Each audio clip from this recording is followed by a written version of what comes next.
오늘 하나님께서 우리에게 주시는 말씀은 에베소서 4장 20절에서 24절까지 말씀입니다. 에베소서 4장 20절에서 24절까지 말씀입니다. 제가 봉독해 드리도록 하겠습니다. 오직 너희는 그리스도를 그같이 배우지 아니하였느니라. 진리가 예수 안에 있는 것 같이 너희가 참으로 그에게서 듣고 또한 그 안에서 가르침을 받았을진데 너희는 유혹의 욕심을 따라 썩어져가는 구습을 따르는 옛사람을 벗어버리고 오직 너희의 심령이 새롭게 되어 하나님을 따라 의와 진리의 거룩함으로 지으심을 받은 새 사람을 입으라. 아멘. 오늘은 이제 또 저희들이 새로운 본문 또 들어갔어요. 새로운 문단이 또 시작됐습니다. 20절부터 24절이고 오늘 저희들이 전하는 말씀은 20절에서 21절까지 말씀 전합니다. 우리가 이 구절은 지금 전하고 있는 그 말씀의 맥락이 계속 가고 있는 거예요. 그래서 하나님께서 주신 교리적 인식이 어디로 이어져야 된다는 주제가 지금 크게 흘러가고 있는 거예요. 예, 그죠? 실천. 그리고 실천의 그 근거를 어디다 두었죠? 우리가 세상 사람들처럼 도덕적인 게 아니에요. 그래서 우리가 그냥 가지고 있는 본성으로 행하거나 도달할 수 있는 내용들이 아니라 철저히 우리가 기독교 강요할 때 무슨 은사라고 그랬죠? 타고난 성품, 타고난 도덕성, 그리고 내가 가지고 있는 뭐 성격 이런 거 가지고 되는 게 아니라 무엇을 가지고 된다고 그랬죠? 초자연적인 은사, 그건 자연적 은사예요. 그리고 믿는 자도 가지고 있고 안 믿는 자도 가지고 있는. 근데 우리가 하나님이 받으시는 선행이라는 건 거듭난 마음에서 나오는 진실히 하나님을 생각하며 그런 하나님께서 주신 그 마음으로 우리의 심령이 변화돼서 나타내는 단지 도덕적인 행위가 아니라 우리가 살아가는 전 삶의 영역에 있어서의 하나님에 대한 그 합당한 반응들인 거예요. 그러니까 우리 성화라는 게 그냥 착한 사람 되는 게 아니라 학문을 하는 사람들은 이게 진화론이나 계몽주의나 이런 거에 물들어 있다가 하나님을 믿고 나니까 세상을 바라보고 학문하는 방향이 하나님의 말씀에 비추어 창조하신 하나님의 섭리를 생각하며 세상도 이렇게 연구하고 학문이 바뀌어지는 거죠, 전제가. 그리고 공부하고 가정일하고 직장생활하고 우리가 살아가는 전 영역들이 하나님을 모셨기 때문에 그렇게 갈 수밖에 없는, 하나님을 알고 나니까 그렇게는 갈 수 없는, 이게 가슴을 지배해서 이런저런 삶이 바뀌어지는 게 뭐냐면 그게 기독교인의 실천이에요. 그래서 거듭나야 한다. 존재가 바뀌어야 한다. 이 얘기를 강조했던 거예요. 그래서 우리가 그것을 불신 이방인들과 다른 것을 대조해 갔잖아요. 그리고 오늘 본문에서는 이제 또 그 동일한 것을 또 더 중요한 의미들을 가지고 또 강조하고 있어요. 계속 바울은 실천을 강조하고 있는 거예요.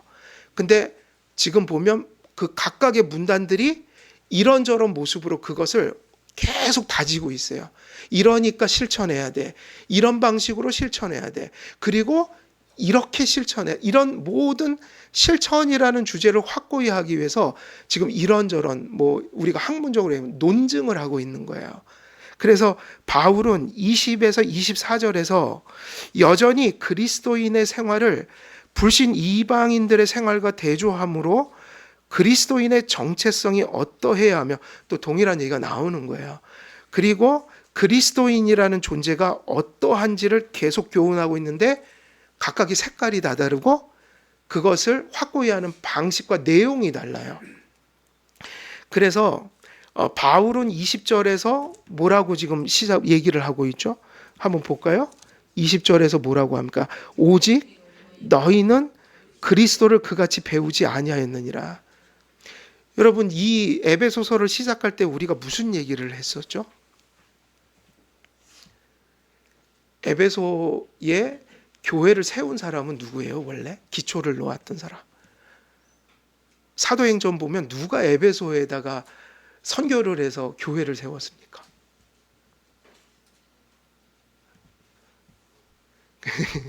나중에 교리문답학교 할 때 성경을 이렇게 한번 쫙 개관을 해야 될 것 같아요. 그게 무슨 얘기냐면 사도행전에 보면 바울이 세웠잖아요. 지금 이 편지를 보내. 근데 지금 이 편지를 왜 보냈다고 그랬죠? 그때? 왜 보냈다고 그랬죠? 세월이 흐르고 누구를 잘 알지 못하는 이제 사람들이 된 거예요. 바울. 세월이 지나버렸잖아요. 이 사도들은 한 곳에 머물러 있질 않았어요.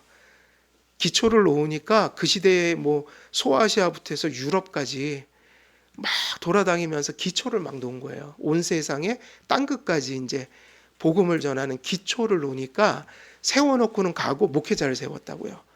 그래서 디모데 전후서, 그러면 디모데서 같은 경우는 목회서신. 왜 그렇죠? 왜 목회서신이에요? 이제 사도들은 기초를 놓지 거기에 이렇게 뿌리를 내린 사람들이 아니니까 거기다가 소위 말하면 교회를 조직해 놓고 갔던 거예요. 오늘날 같으면 장로교회 세우고 목사 세우고 장로 세우고 이래서 이렇게 조직 이런 걸 해놓고 떠나갔다고요.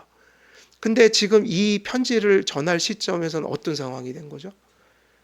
이 교회들은 이미 사도 바울을 얼굴도 잘 모르고 이런 세월이 흐른 거니까 사도 바울이 눈물을 흘리며 복음을 뿌려놨는데 세월이 흐르면 당연히 어떻게 될 것 같아요? 배운 거를 잊어버리거나 배운 걸 잊어버리지 않더라도 그것에 대한 그 처음의 초심을 다들 잃어버려요. 그러니까 세월이 지나면 교회는 항상 그렇게 되는 모습이에요. 그건 여러분들도 다 경험하지 않으셨어요? 어떤 교회나 세월이 흐르면 어때요? 더 이렇게 든든해져 가던가요? 약간 해이해져 가던가요? 그게 중요한 얘기예요. 세월이 흐르면 잊어버려요. 세월이 흐르면 자꾸 잊어버리고 망각하고 지식으로는 가지고 있어도 세월이 흐르면서 그 진리에 대한 것들이, 그래서 우리가 항상 레파토리가 맨날 사람들이 하는 소리예요. 나는 첫사랑 때 어땠다 하면서 첫사랑 얘기를 자꾸 해요. 처음엔 이랬는데 그게 식었다. 근데 그건 뭐 감정적인 얘기니까 좀 그렇다 쳐도 지금 사도 바울은 그 얘기를 하고 있어요. 세월이 흘렀는데 사도 바울이 처음에 전했을 때 그 진리들을 세월이 흐르면서 자꾸 그 처음의 진지함을 잃어버리게 되더라. 그 지금 사도 바울이 그 존재와 실천은 사도 바울이 있을 때도 가르쳤던 거예요. 그럼 왜 자꾸 실천 얘기를 할까요? 사람들은 세월이 흐르며 점점 실천하지 못하는 모습으로 에베소 교회가 갔던 거죠. 그런데 그것을 처음에 다시 일깨워 줄 때 사도 바울이 뭐를 다시 강조했던 거죠? 너 왜 못해? 해, 마라, 이걸 얘기한 게 아니라 그걸 할 수 있는 것을 다시 일깨워서, 다시 말하면 방바닥이 옛날에 군불 때거나 온돌방이었잖아요. 그것이 다시 피어오르는 거는 예전에 왜 이렇게 불이 잘 이렇게 꺼지든지 번개탄 갖다 계속 연탄불을 다시 살리고 그랬죠. 불 근원이 살아야지 방이 따뜻해지지 다시 따뜻해지지 않아요. 그러니까 바울은 근원적인 걸 건들고 있는 거예요. 너희들은 누구와 다르다는 걸 강조하는 거예요. 이방인이 아니야. 거듭나야 해. 거듭나야 된다는 얘기를 하면서 너희들은 이방인들과 달리 성령 모신 사람들이고 거듭난 사람이야. 그러니까 어느덧 세월이 흐르며 잃어버렸던 것을 다시 회복하여 원래 너희는 그런 모습으로 살아서는 안 되니까 원래 너희들에게 주신 복된 삶을 입고 살아. 이 얘기를 할 때 존재를 얘기했고요. 그리고 이제 다시 장면이 바뀌어요. 그거를 다시 일깨우기 위해서 무슨 얘기를 하냐면 너희가 뭐 한 것을 다시 생각하라고 했어요. 지금 아까 우리가 20절 읽었잖아요. 네? 너희는 그리스도를 그렇게 배우지? 그러니까 지금 에베소 교회도 뭐가 들어온 거죠? 이방 불신자들이 입는 누더기 같은 옷을 자꾸 걸치는 사람들이 입기 시작한 거예요. 그러니까 그것을 벗어버리라, 새 사람을 입으라 그랬는데 그거를 왜 못했어? 해 마라가 아니라 너희들은 그 존재가 아니라니까 이 얘기를 하는 거라고요. 그러니까 이건 사실 기분 좋은 얘기예요. 너희들이 이방 불신자가 아니라 뭐라는 얘기예요? 하나님의 자녀들이다. 이걸 일깨우고 있고, 이제 두 번째 논증이 뭐라고요? 아까 뭐라고 그랬어요? 20절. 오직 너희는 그리스도를 그같이 배우지 아니하였느니라. 지금 이제 뭐로 논증을 바꿔가냐면 너희들이 처음 배운 그 배움을 기억해야 한다. 여러분 왜 그러냐면 지금 에베소 상황이 배경이 에베소서를 연구하면 이 에베소서가 그래서 전해진 거니까요. 진리는 바뀌어요, 안 바뀌어요? 안 바뀌어요. 교리가 바뀌나요? 성경이 바뀔 수 있어요? 바울은 뭘 전했죠? 바울이 전한 건 뭐였습니까? 철학을 전했습니까? 도덕을 전했습니까? 말씀을 전했습니까? 말씀을 전했어요. 그래서 에베소서의 교회 기초를 놓았어요. 근데 그 말씀은 주님이 재림하시는 날까지 변할 수가 없는 말씀이에요. 그래서 그것이 하나님의 말씀일 때 항상 해결책은 뭐냐면 세월이 흐르면서 해결책은 새로운 것으로 가는 게 아니라 어디로 가야 되는 거예요? 배운 것으로 돌아가야 돼요. 처음 들은 거, 우리가 처음에 하나님의 말씀으로서 확신한 것들, 그리고 그것이 하나님의 진정한 말씀이었다면 우리가 항상 해결책은 그것이 언제나 그것으로 돌아가는 것이었어요. 왜냐하면 진리가 바뀌는 게 아니라 누가 바뀌기 때문이에요. 진리는 변하지 않고 언제나 사람이 바뀌어요.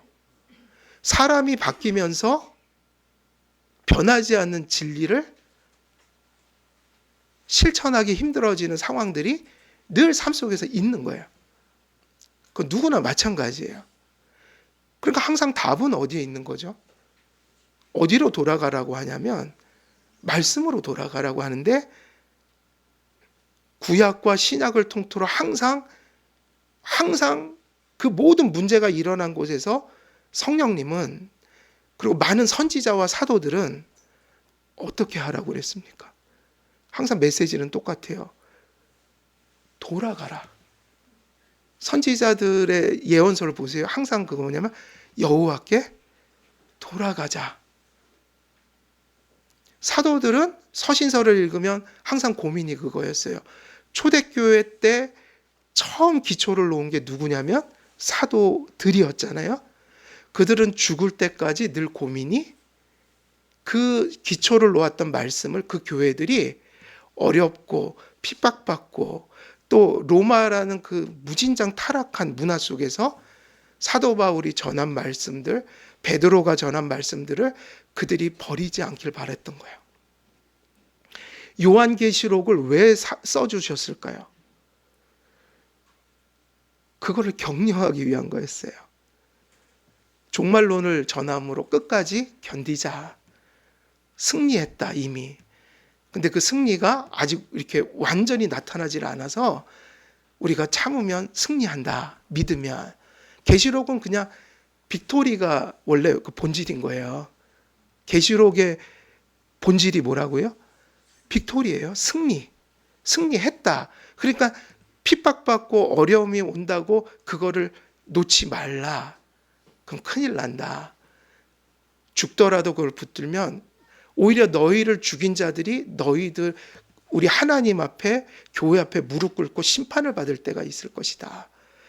예수가 이미 뭘 이루었다는 거예요? 승리를. 계시록은 그거 하나만 건지면 돼요. 그거를 알려주려고 별의별 얘기를 다 하고 있는 거거든요.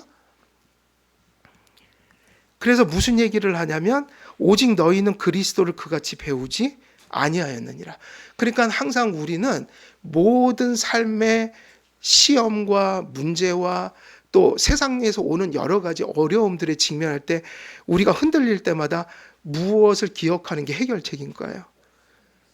우리가 무엇을 배웠는지를 자꾸 돌아보는 거예요. 제가 무엇을 배웠다는 거는 박동건 목사의 얘기를 돌아보라는 게 아니라 성경을 근거해서 가르친 것들이 있을 거 아니에요? 그러면 그것이 성경 말씀이라면 우리가 그 성경이 어떻게 얘기한 것을 배웠는가를 돌아봄으로 자꾸 제자리로 돌아가야 된다는 거예요. 그러니까 뭐는 움직일 수가 없을까요? 진리는 움직여서는 안 됩니다. 그래서 사도 바울도 고대의 교부들이, 그리고 그 교부들 다음에 변증가들이 일어났는데 캐톨릭이 일어나기 전까지 그 지도자들이 거의 다 순교당해서 죽었어요. 콘스탄티누스 황제가 기독교를 공인하기 직전까지 다 죽었어요. 엄청나게 죽었어요. 왜 죽었냐면 뭐를 옮길 수가 없기 때문에 죽은 거예요. 진리를 바꿀 수는 없는 거예요. 진리는 움직이면 안 돼요. 교회도 항상 그 자리에 서 있어야 돼요. 시대가 조류하고 세상이 변한다고 자꾸 교회가 이리저리 자기 자리를 움직이잖아요. 그래서 저도 이렇게 가끔 목사님들 뵐 때 좀 안타까움은 자꾸 시대가 이렇게 흘러가니까 자꾸 뭘 배워갖고 교회에서 막 자꾸 뭐를 해요. 막 밖에서 하는 일들이 있잖아요. 막 영어도 막 해갖고 또 영어도 가르. 근데 제가 보니까 자꾸 그런 걸 해갖고 집중력이 사라져갖고 더 성도들이 이게 목회가 잘 안 돼요. 계속 뭘 해요. 무슨 자격증 또 따고 또 무슨 자격증 따고 또 복지사 자격증 따고 그래갖고 막 교회에서 어린이집도 하고 뭐 공부방도 하고 또 복지사 돼갖고 이런저런 사업을 막 벌리는데 자꾸 이 사역이 산만해지고 결국은 말씀 전하는 게 자꾸 약화돼서 결국은 그게 사람 많이 모이는 게 좋다는 게 아니라 많이 모이든 적게 모이든 이게 안 되는 것 같아요. 그게 무슨 얘기냐면 변하는 것은 우리가 날마다 흔들리고 변하는 거지 진리가 변할 수는 없으니까 항상 뭐가 깃대처럼 꽂혀져 있어야 돼요. 하나님의 말씀과 진리를. 그래서 교회를 뭐라고 불렀죠? 교회를 뭐라고 부릅니까? 우리가 진리의 기둥과 터. 여러분, 기둥과 터를 건들면 돼야 안 돼요. 말씀, 그리고 또 뭐죠? 신앙 고백, 그리고 교회의 질서를 잡고 세상의 흐름을 따라 맞추면 안 돼요. 목사와 장로와 집사라는 직분도 하나님이 말씀에서 말씀하신 그 부르심을, 그 소명을 분명히 인식하고 시대가 흐르면서 그런 직분들의 고유한 기능이 있잖아요. 그게 자꾸 변하면 안 돼요. 그게 무슨 얘기냐면 교회와 진리는 움직일 수 없어요. 움직여서는 안 돼요. 그냥 그 자리에. 그러니까 이 얘기는 아니에요. 어떤 분은 열 발자국으로 올 수 있고 어떤 분은 5발자국 못 오고, 그죠? 연약한 성도도 있고 강한 성도도 있죠. 늦게 오시는 분들은, 그러니까 이렇게 연약한 분들은 연약한 대로 또 기다려줘야 돼요. 이해가 됩니까? 또 조금 더 빨리 달려가는 사람들은 또 격려해주고, 또 연약한 분들은 또 연약한 대로 손 붙들고 같이 가주고. 근데 교회가 그때마다 모든 분들의 그 상황에 맞춰서 오늘 여기다 세웠다.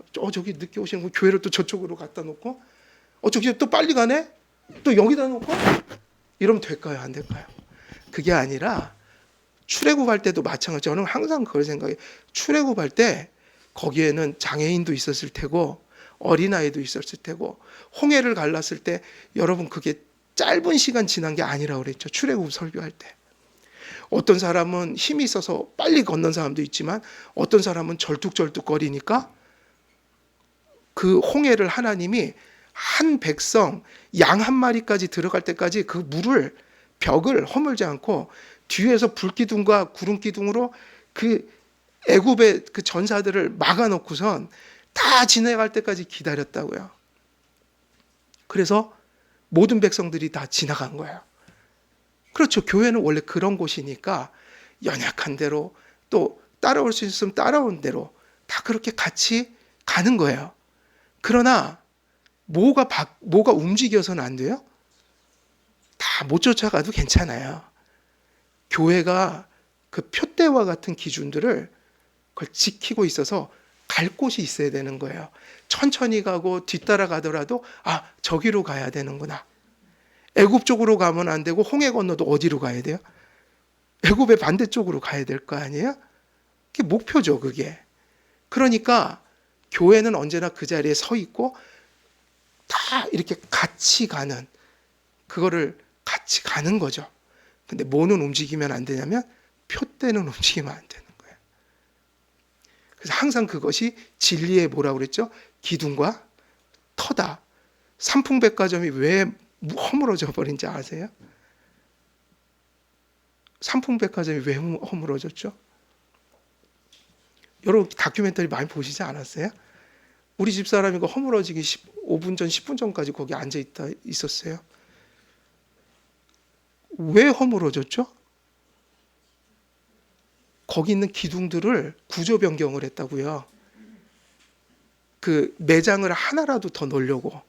그 기둥을 이렇게 세워져 있는데 다 이렇게 잘라버리고 그 가운데 기둥들이 없어진 상태에서 거기다 매장을 하나씩 더 놨는데 그것 때문에 붕괴됐어요, 사실은. 그래서 기둥을 함부로 구조 변경 못하게 돼 있어요. 기둥은 움직이면 안 돼요. 예, 항상 그 자리에 있어야 한다. 그래서 우리가 전쟁 때도 이산가족 생긴 이유가 뭔지 아세요? 다들 피난 가고 흩어지는데 고향으로 가면 그 집에서 살던 가족들이 흩어졌다가 계속 거기 있어야 되는데 어떻게 해요? 다 사정이 있다 보니까 뿔뿔이 흩어지니까 돌아갈 집이 없는 거예요. 다 이사를 가버렸으니까. 항상 돌아갈 곳이 있어야 한다. 돌아갈 곳은 뭐냐면 말씀이에요.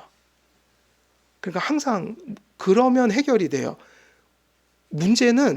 항상 문제는 뭐가 답일까? 이래저래 생각하면 복잡하긴 한데 답은 어디로 가는 게 답이라고요? 인생의 답이. 변하지 않는. 항상 가면 그 자리에 있을. 그죠? 항상 여기 에베소서 지금 전하는 말씀도 항상 이 자리에 이 말씀이 변개되지 않고 바로 이 4장 20절에서 24절까지 여기에 이렇게 써진 채로 사도 바울이 썼을 때부터 변하지 않았기 때문에 우리가 돌아갈 곳이 있는데 이 말씀을 붙들면 사는 거란 말이에요. 그러니까 진리는 변하면 안 되니까 사도 바울은 뭐라고 지금 실천을 지금 에베소 성도들에게 말씀하고 있냐면 너희가 어떻게 했다고 그랬어요? 그와 같이 배우지 아니하였다. 그 얘기는 긍정으로 바꾸면 얘기해요. 너희들이 돌아갈 곳은 너희가 처음에 배웠던 그 어떤 것을 배웠는지를 다시 기억하라. 그리고 그것으로 돌아가라. 근데 하나님이 감사한 이유는 여러분 괜히 탕자의 비유가 써 있는 게 아니에요. 탕자의 비유로 보면 아버지가 그 타락한 아들이 돌아올 때까지 항상 어느 자리에 있었어요. 변함없이. 그 자리에 이사도 안 가고 심지어는 그 아들이 오기를 문 밖에 상거가 먼데 그랬잖아요. 상거가 먼 데는 아버지가 저기서 이렇게 저기 먼 데서 계속 맴돌고 있는 거예요. 맴돈다는 게 무슨 얘기죠? 아들을 계속 매일매일 문 열어놓고 기다렸다는 얘기예요. 그 얘기는 뭐냐면 탕자가 뭐 할 곳이 있었다는 거죠. 돌아갈 집. 근데 아버지가 이사가 버리면 돌아갈 집이 있어요, 없어요? 그래서 그 얘기가 너무 우리에게 위로가 되는 거예요. 탕자의 비유. 언제든지 돌아갈 집이 있다. 돌아가면 어떻게 해주시는 거예요? 받아 주신다. 그러니까 우리에겐 돌아갈 집이 있어요.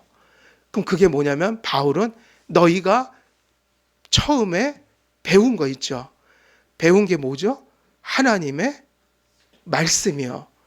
그것으로 어떻게 해라? 돌아가라. 돌아가면 거기에 아버지가 있을 거다. 예수님이 계실 것이다. 성령님이 계실 것이다. 그리고 그분이 너를 건져주실 것이다. 이게 변함없는 구약부터 신약까지 늘 문제를 해결하는 길이었어요. 그럼 여기서는 더 긍정적인 거, 문제를 해결한다는 의미가 아니라 우리가 그리스도인답게 살아가려면 어디로 돌아가는 길밖에 없어요? 하나님의 말씀으로 돌아가는 길밖에 없어요. 그럼 그게 뭐냐? 뭐 교회가 이사 가지 말라 이런 얘기가 아니잖아요. 교회가 뭐 물리적으로 이게 아니라 우리가 고백하고 확신한 하나님의 말씀을 변하지 말고 항상 그걸 진리로 인정하는 교회가 되어야 한다. 그것이 움직여서는 안 된다.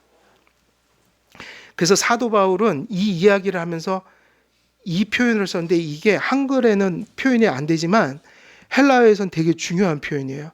자, 뭐라고 그랬냐면 이렇게 얘기했죠. 오직 너희는 그리스도를 그와 같이 배우지 아니하였느니라. 그때 너희는 이란 말을 썼어요.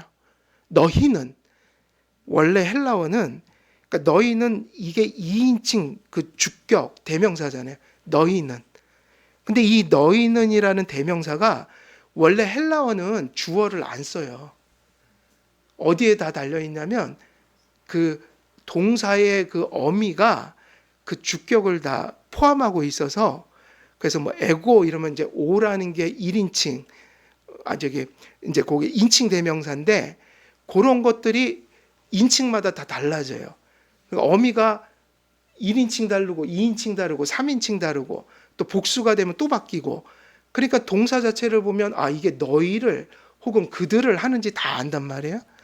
그래서 보통은 주어를 싹 생략하고 이렇게 쓰는데 바울은 굳이 헬라어를 보면 뭐를 붙여놨냐면 휘메이스라는 너희는이라는 주어를 딱 붙여놓은 거예요.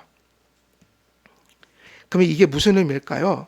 너희는 이 대명사를 붙였다는 얘기는 뭐를 엄청나게 사도 바울이 힘있게 강조하면서 얘기한 거예요. 휘메이스가 너희는이니까.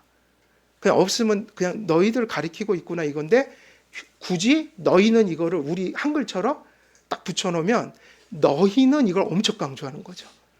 그러니까 어디 성도들은? 너희들은 에베소 성도들이잖아요. 에베소 성도들 너희는 이렇게 한 거예요. 그러니까 이 얘기가 똑같아요. 앞에서 뭘 강조했냐면 너희는 불신 이방인들하고 달라. 그래서 누구하고 대조하려고 너희는 이런 거예요. 이방인들. 지금 여기서는 또 똑같아요. 너희는 불신자들이 결코 배울 수 없는 것을 배웠다라는 거예요. 그런데 그 배운 주체가 누구죠? 에베소 성도니까 너희는. 그럼 그건 뭐를 강조하냐면 너희들은 뭐를 배웠는지 기억해. 그러면서 강조하는 게 그것 때문에 또 대조가 돼요. 불신 이방인들은 그걸 못해. 그럼 여기서는 왜 실천할 수 있게 되는 거죠? 실천할 수 있는 동력이 어디서 나온다는 거예요? 너희는 그같이 배우지 아니하였다는 너희는 배웠다는 얘기니까 너희는 말씀을 배웠기 때문에 실천으로 가야 한다 이 얘기를 하고 있는 거예요. 그래서 휘메이스가 그냥 붙어 있는 게 아니라 상당한 의미를 가지고 붙어 있어요. 그래서 바울은 너희들 곧 에베소 성도들을 불신 이방인들과 대조하기 위해 이 강조의 표현을 사용하고 있고 그래서 이것을 풀면 너희는 결코 불신 이방인들과 같을 수 없다는 의미를 강조하여 전달하고 있는 것입니다. 구속의 교리가 실천으로 이어진다는 진리와 교훈의 맥락이 이 본문에서도 이런 것들이 면면이 유유히 흘러가고 있다는 얘기예요. 그래서 칼빈이 우리가 여기서도 배운 거 기억하자고 그랬는데 우리 여기 계신 분들은 이걸 다 배웠단 말이에요. 제 얘기를 배운 게 아니라 칼빈을 통해서 하나님 말씀을 배울 때 칼빈이 무슨 얘기를 했냐면 하나님을 아는 지식에 이르는 데 있어서 이것이 필수적으로 필요하면서 하나님 지식은 또 이것을 나야만 한다 그럴 때 우리가 세가족 교육 다 받았잖아요. 이게 그 얘기예요. 너희가 배운 것을 기억하라. 우리가 어떻게 배웠어요? 하나님을 아는 지식은 뭐를 만든다고 그랬죠? 우리 마음속에? 경건. 기억나시죠? 이게 처음 배운 거예요. 우리가 이 교회 오면서 처음 배운 거. 경건을 낳는다. 다 기억하실 거예요. 그죠? 다 기억하셔요. 그런데 경건이 필수적이고 또 이것을 하나님을 아는 지식이 만들어내는 게 경건이다. 그럼 칼빈도 지금 무슨 얘기하냐면 하나님을 아는 지식이 경건을 낳는다는 얘기 자체가 하나님을 두려워하면서 그를 사모하는 삶의 태도를 낳는다. 하나님 아는 지식이 뭐를 낳는 거예요? 이게 실천을 낳는 거예요. 똑같은 얘기를 기독교 강요에서 하고 있는 거예요. 마찬가지로 경건은 오직 하나님을 아는 지식으로부터만 가능합니다. 경건은 하나님을 향한 경건한 두려움, 곧 경외함과 하나님을 향한 사랑이 어우러진 마음과 태도라고 할 수 있는데 하나님을 아는 지식은 성도의 마음을 하나님을 향한 경외심과 사랑으로 채우며 경건이 있는 마음이 하나님에 대한 지식에 이를 수 있게 되는 겁니다. 그럼 이 이야기대로 하면 지금 바울 얘기하고 다를 바가 없어요. 칼빈도 만일 그 제네바에서 목회하면서 사람들이 경건이 자꾸 허물어져 간다. 그러면 무슨 얘기를 했을까요? 칼빈이 하나님의 지식으로 돌아가자 그랬을 거 아니에요. 왜냐하면 하나님의 지식에서 뭐가 나오니까 경건. 그럼 경건 생활이 흐트러지고 있어요. 지금 우리가 뭐 예배가 흐트러지고 생활이 흐트러지고 생각이 흐트러지고 이러면 칼빈이 뭐를 하라 마라 얘기하는 게 아니라 뭐를 회복합시다 그럴까요? 어디로 돌아갑시다? 칼빈이 강단에서 얘기했던 하나님에 관한 뭐요? 지식이요. 그게 뭐겠어요? 말씀인 거예요. 단순히 얘기하면. 그러므로 말씀과 실천, 교의와 실천은 불가분의 관계 속에 있다고 볼 수 있고 바울은 이 이치를 에베소 성도들과 에베소서를 하나님의 말씀으로 받았던 그 공교회에 속한 모든 성도들을 향해 지금 이 점을 선포하고 있는 거다. 그것이 어디서 가능한가? 하나님의 말씀에서 가능하다. 그럼 그것이 말씀에서 가능하니 우리가 어디로 돌아가야 되냐면 그것이 바른 것이라면 우리가 처음 예수님을 믿으면서 받았던 복음, 그죠? 그것이 되겠죠? 그리고 그 안에서 구원을 받을 뿐만 아니라 구원을 받았으니까 하나님 백성은 이런 은혜를 받고 이런 하나님의 뜻을 따라 살아야 되라고 하는 총체적인 하나님의 말씀의 배움, 이것을 잊지 말고 항상 어떻게 된다? 돌아가야 한다. 그래서 우리 교회만 중요한 건 아니에요. 여러분들이 어쨌든 구원은 우리 교회에서 받은 건 아니잖아요. 처음에 어디선가 받았던 그 복음, 죽을 때까지 죽어도 버리시면 안 되고요. 또 여러분들은 우리들은 또 이런저런 교회들을 경험하면서 여기까지 오셨는데 또 그 교회들 속에서 또 배운 게 있어요, 없어요? 거기까지 또 배운 것을 버리면 안 되고요. 또 한길교회는 또 한길교회가 또 새롭게 가르쳐 드린 것들이 있어요, 없어요? 있겠죠. 그것을 또 버리시면 안 됩니다. 다시 말하면 하나님의 말씀, 배운 것을 늘 붙들고 또 우리가 가끔은 인간인지라 또 그것들과 소원해질 때 다시 무엇을 우리가 배웠는가를 생각하며 거기로 또 돌아가고, 이것이 사도 바울이 말하는 무엇의 근거가 되는 거예요? 실천의 이유가 되고 근거가 되오니까 사람은 배우지 않으면 실천할 수 없어요. 그 얘기 뭐냐? 말씀을 배우지 않는 거. 그래서 우리는 오후 예배, 오전 예배, 뭐 교리문답 학교 하면서 자꾸 가르치는 거예요. 그런데 20절에서 21절에서 바울은 불신 이방인과 그리스도인들의 존재와 삶의 방식을 대조시키게 만든 원인을 알려줍니다. 그것은 바로 뭐였어요? 제가 말씀 다 드렸죠? 그것은 뭐입니까? 그들의 실천과 이방인들을 가르게 만든 그 두 번째, 오늘 이 문단에서 가르치고 있는 핵심이 뭐예요? 그리스도를 배우는 일. 이것이 그것을 가른다. 하나님의 말씀을 배우는 일의 중대함은 그리스도를 배움으로 우리의 존재가 새로워지고 새로워진 존재로서 우리의 생활이 어둠에서 떠나는 데 있다 그랬으니까 결국은 앞에서 뭐 존재 얘기, 거듭나야 한다 얘기했지만 결국 거듭나는 것도 무엇을 통해 거듭나는 거예요? 기독교적인 방식은 말씀을 선포하게 하고 그 말씀의 교리를 가르침으로 믿음은 어디서 난다고 했죠? 들음에서 나니까 들을 때 거듭나는 거예요. 우리가 막 방황하다 제자리로 돌아오는 것도 다른 방법이 없고요. 말씀을 들을 때 성령이 역사해서 돌아오는 거예요. 모든 것이 그래요. 우리가 살아가면서 삶의 질고에 시달릴 때, 야, 하나님이 나를 도와주셨구나. 나를 위로하고 계시구나. 이러한 감격도 어디서 오는 거예요?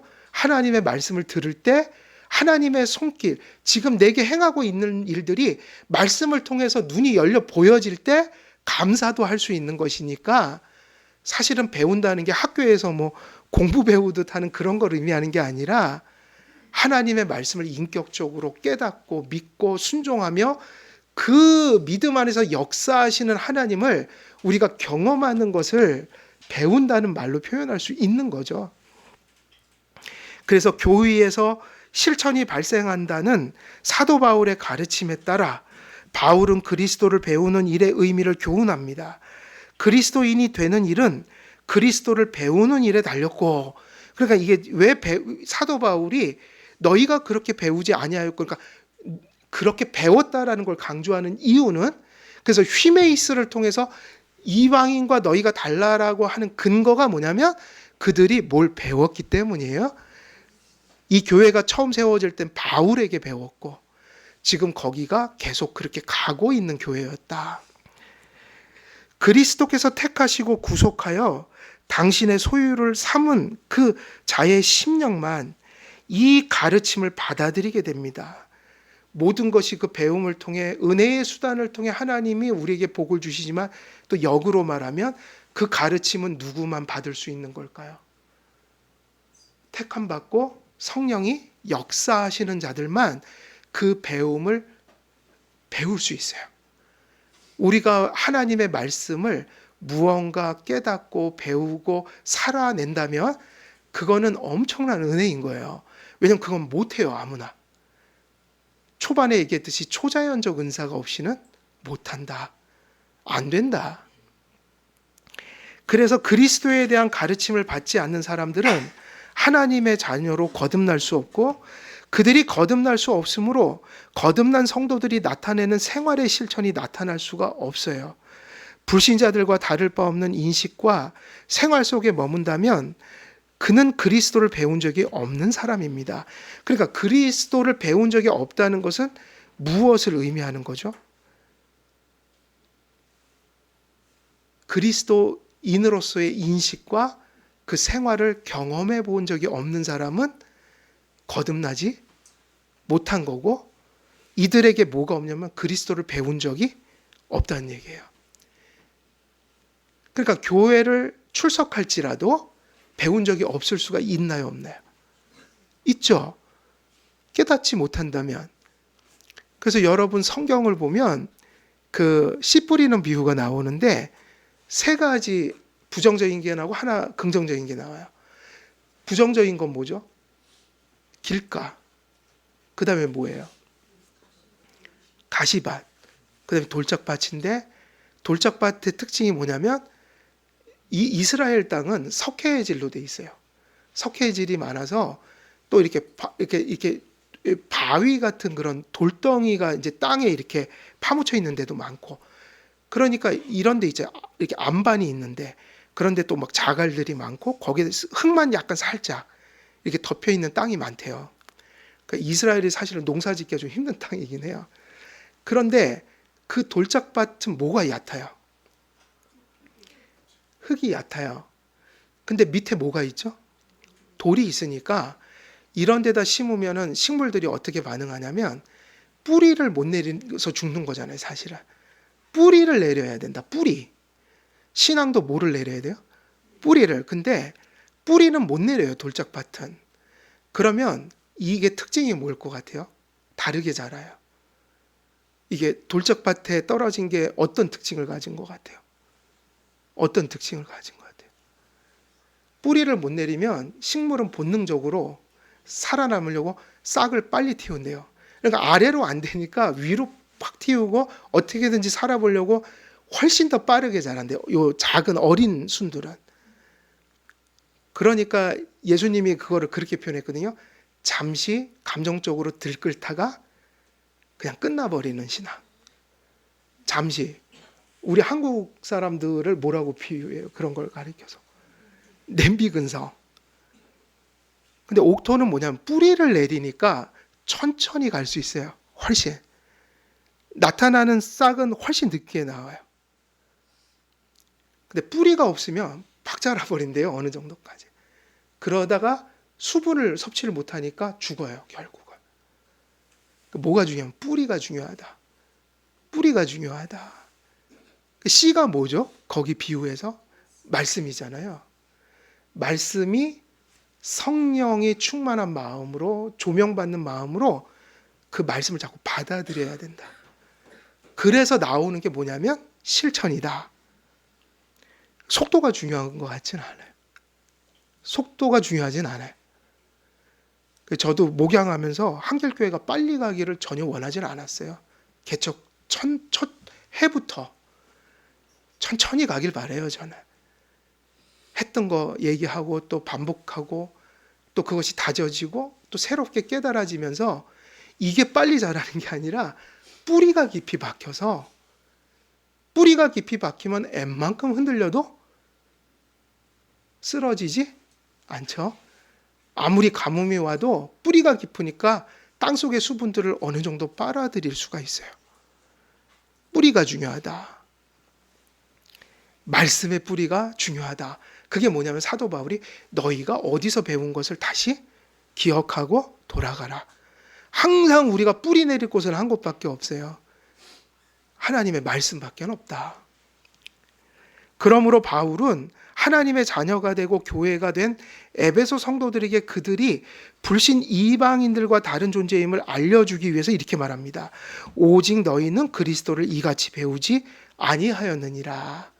그럼 이 얘기는 우리가 개인적으로 생활하면서 끊임없이 우리가 죽을 때까지 계속 묻고 가야 돼요. 그러니까 뭔가를 배우고 그리고 아까 말했듯이 여러분이 신앙을 시작하면서 지금까지 배웠던 거기에 하나님 말씀이라면 항상 내가 그것을 그렇게 배웠는가? 하나님의 말씀이 그랬는가? 우리가 그렇게 배웠는가? 아닌가? 이거를 계속 물어야 되고 그것이 하나님 말씀을 그렇게 배웠다면 뭐가 답이냐면 그렇게 배운 대로 가는 게 맞는 거예요. 예. 에베소 성도들이 불신 이방인과 다른 정체성을 가진 다른 존재인 이유 중 하나는 이방인이 사실은 누구를 배우지 못했기 때문에 이방인인 거예요. 그리스도를 배우지 못했던 거예요. 에베소 성도들을 그리스도인이 되게 만들고 그리스도인으로 살게 만든 근원은 그들 안에 그리스도를 배움이 있었기 때문입니다. 그래서 저는 이 배움 중에 가장 하나님이 가장 권위 있게 효과적으로 그분의 뜻대로 세운 배움이 예배라고 봐요. 공예배. 하나님은 예배라는 수단을 통해서 가장 권위 있는 그 가르침. 왜냐하면 다른 교리문답 이런 거는 사실 공부 시간이 좀 될 수 있어요. 근데 우리는 지금 이렇게 배우는 걸 뭐라고 부르죠? 이렇게 배우는 걸.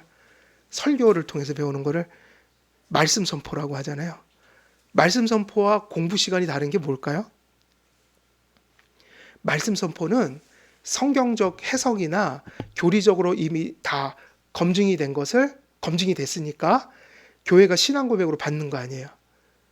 그것을 검증됐기 때문에 공교회가 다 맞다고 하니까 우리가 확인했으니까 그건 선포하는 거지 공부하는 게 아니에요. 그러니까 이게 옳은가 그런가 따져보는 게 아니라 선포한다고 그래요. 선포는 설득이 아닙니다. 하나님의 이름으로 하나님이 지금 전하고 명령하고 부르고 계신 거예요. 단지 인간이 지금 전하고 있지만 그건 선포예요. 예배 시간에는 그래서 그런 어떤 검증되지 않은 거를 전하는 시간이 되면 안 돼요. 근데 공부는 뭐죠? 그런가 아닌가를 이렇게 우리가 이제 과정을 그러니까 예를 들면 이 시간에는 선포하지만 여기서 말씀드린 교리를 여러분들이 다 알고 있지는 않으니까 그게 이렇게 해서 왔습니다. 이런 일에서 이게 맞습니다. 이런 거 설명이 필요하잖아요. 그게 뭐냐면 교리문답 학교예요. 지금 물론 지금 설교를 출애굽기 또 가져와서 하고 있는데 그거 안 들으신 분이 많아서 지금 하는 거지. 그 시간에 할 게 많습니다. 뭐냐면 성경 배경도 배워야 되고 뭐 그러니까 이 오후 오전 예배 이 시간에 다 못 하니까 그 시간에 못 듣는 것을 설교로 더 잘 듣게 보충해 주는 공부 시간이 좀 필요한데 그래서 교육 시간을 확보해 놓은 게 교리문답학교 시간인데 출애굽기는 안 들었으니까 공부처럼 하려고 하는 거예요, 지금. 근데 뭐 시편도 배워야 되고 할 게 많단 말이에요, 아직요. 그러니까 중요한 건 공부는 거기까지 맞는 거를 다 설명해 주는 과정을 가르치는 거고. 근데 설교 시간엔 그거 다 이렇게 설득할 필요가 없어요. 왜냐하면 이건 선포지 공부 시간이 아니라고요. 그러니까 최고의 권위, 최고의 효과, 하나님이 명령하신 방식으로 배우는 시간은 제일 권위 있는 시간은 예배예요. 그래서 예배가 무너지면 끝장나는 겁니다. 교회는. 우리들 가슴 속에 예배를 대하는 태도가 허물어지면 큰일 나는 겁니다. 그리고 나머지 공부 시간은 보충 수업이에요. 뭐냐? 설교 시간에 설명할 수는 없잖아요. 다. 그것을 과정적으로 다 한번 이렇게 훑어보는 시간이 공부 시간이니까 공부 시간은 조금 다르죠. 예. 이해가 되시죠, 이게? 그래서 옛날에 방지일 목사님이 합신에 와갖고 그랬다고요. 여러분, 죄송합니다. 내가 오늘은 설교 준비를 갑자기 이렇게 불러주셔갖고 준비하지 못했습니다. 오늘은 설교를 안 하고 공부를 하겠습니다. 그러면서 그런 식으로 약간 공부하듯이 얘기를 좀 하셨는데 이분들이 보통 사람들은 아니죠. 신학이 그렇게 발달하지 않았던 시대에 설교하고 공부를 가르쳐 주셨어요. 그분이 저에게. 처음 뵀거든요. 설교 시간 한 번. 근데 그게 그때 들은 게 지금도 잊혀지지가 않고 지금 신학을 해오면서 확고해졌어요. 그 생각이. 그래서 우리가 오늘 시간이 다 됐네요. 그래서 오늘 말씀을 여기서 좀 정리를 하면 이제 그 동일한 주제잖아요. 동일한 주제인데 그 동일한 주제를 지금 또 다른 맥락에서 작은 주제를 또 전하고 있는 거예요. 그러니까 앞에서는 실천을 어디다 포커스를 맞췄냐면 우리가 존재가 바뀌어야지 실천할 수 있어 이 얘기를 했죠. 근데 그 얘기는 했으니까 그 다음에는 이제 새로운 더 잘 실천할 수 있도록 성도님들이 실천한 힘을 가질 수 있도록 또 실천을 회복할 수 있도록 그 전제를 또 하나 가르쳐 주는데 그게 뭐였죠?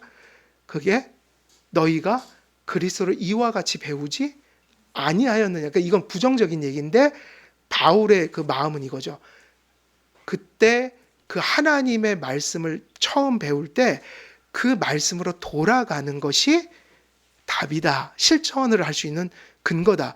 왜냐하면 우리의 실천은 배운 것을 통해서 나오니까요. 하나님의 말씀. 그래서 무엇이 확고하게 늘 서 있어야 된다는 거예요. 하나님의 말씀이요. 그래서 말씀은 움직일 수가 없어요. 항상 표대처럼 변개돼서는 안 되고 항상 그 말씀 그대로 그것이 교회에 그래서 교회는 뭐라고 그랬죠? 진리의 기둥과 터다. 그래서 교회가 확고하게 말씀을 전하고 들어야 되고 그리고 성도님들이 생활할 때 여러분의 마음밭에 하나님이 뿌리신 씨앗이 뿌리를 내려서 그 말씀이 이렇게 견고하게 서 있는 거. 그럼 교회도 우리 개인의 삶도 세상은 살기 힘들잖아요. 그죠?